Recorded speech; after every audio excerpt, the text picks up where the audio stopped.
Hello, everyone. Today we are going to learn about min-max block in Simulink. As the name suggests, the block will perform the function of minimum as well as maximum. It will select the input, which has minimum value among all the inputs, and pass it to the output, and same is for maximum. It depends how we configure the block. Let's see a demo and understand better. This is my MATLAB window. And I'll open Simulink. I will create a blank model and then I'll insert the min-max block.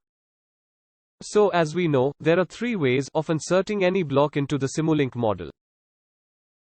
The first way is by using Simulink library browser, and if we don't know where the block is present, then we will just enter min-max and search. Now it is not giving a search result because it is not called min-max but just min block. So I will click mathematical operation. Here you can see the min block.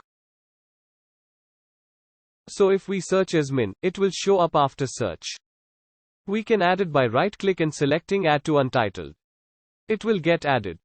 Or we can just drag and drop. Else we can create annotation as min and press enter. If we want to have max block.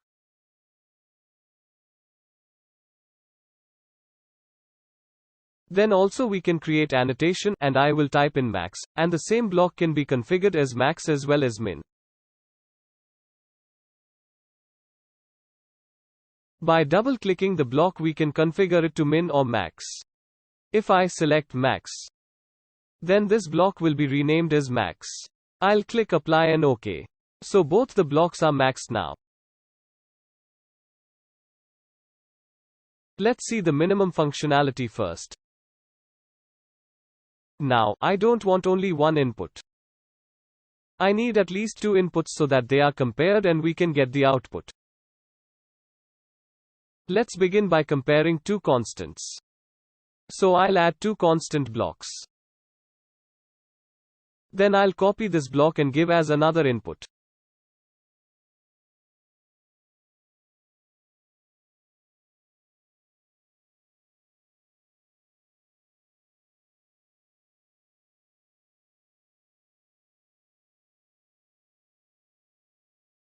This value I will set as 50 and other value I will configure as 60.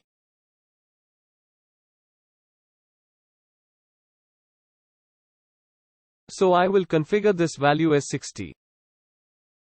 Here if I don't say apply, the value will not be applied. So one input is 50 and the other input is 60. Both the inputs are compared at min block, and as both are constants, I can just choose a display block at output. Now the block is configured as min. So 50 should be passed at the output. If I click run, the output is 50. Now if I configure the same block as max, and I run again, then 60 should be at the output, right? So let's check if that happens. So the output is 60. So this is how we use min-max block. Now, we have taken constant, but we can compare signals also. So let's delete this constant and add a sine wave at the input. I'll add a sine wave with amplitude 2.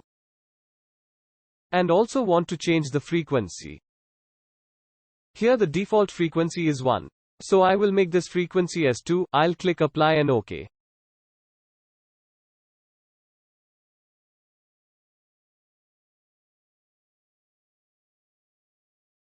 I will not copy this sine block. I will create new sine block with default setting. Here I will create an annotation, and if I don't configure it, the frequency will be 1, and the amplitude will be 1. I already have input with amplitude 2 and frequency 2. Now we need a scope, because our input signal is sine wave.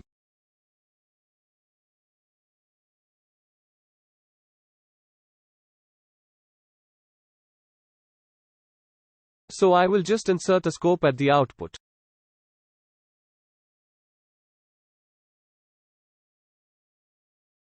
Select the scope. I'll connect the output and configure it to first min and then max. Now I'm configuring it to minimum. And I will click OK and apply. Now after simulation, the output I am getting is this. So you can see the clip signal, which are difficult to analyze correctly.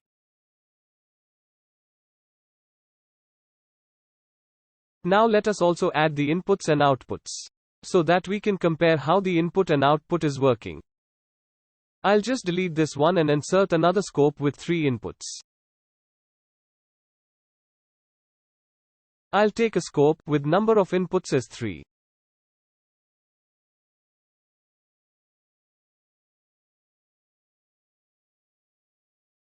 First is input signal, second is output of min-max block, and third is again an input signal. Now I'll run. And let's see what output we get. So as expected, you can see the clip signal which is in blue. Now let me click View Legends. So yellow is first sine wave, and red is second sine wave. And blue is the min-max output. As you can see, the clip signal has minimum value, so that is selected at the output of the block.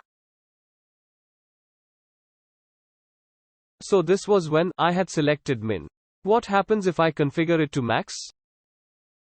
It should select all the crest and clip the trough portion from the wave.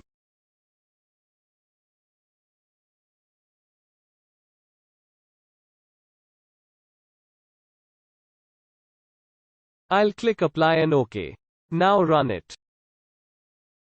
Once I run it, I can see that yellow was my min while blue is my max. Thus crest portion of the wave with higher amplitude above the wave of lower amplitude is our max output. So from here, using the sine wave, you can clearly understand the purpose in the implementation of min-max block. If you have any queries, you can always go to help and check what the min-max block does and how to configure it. Thank you for watching.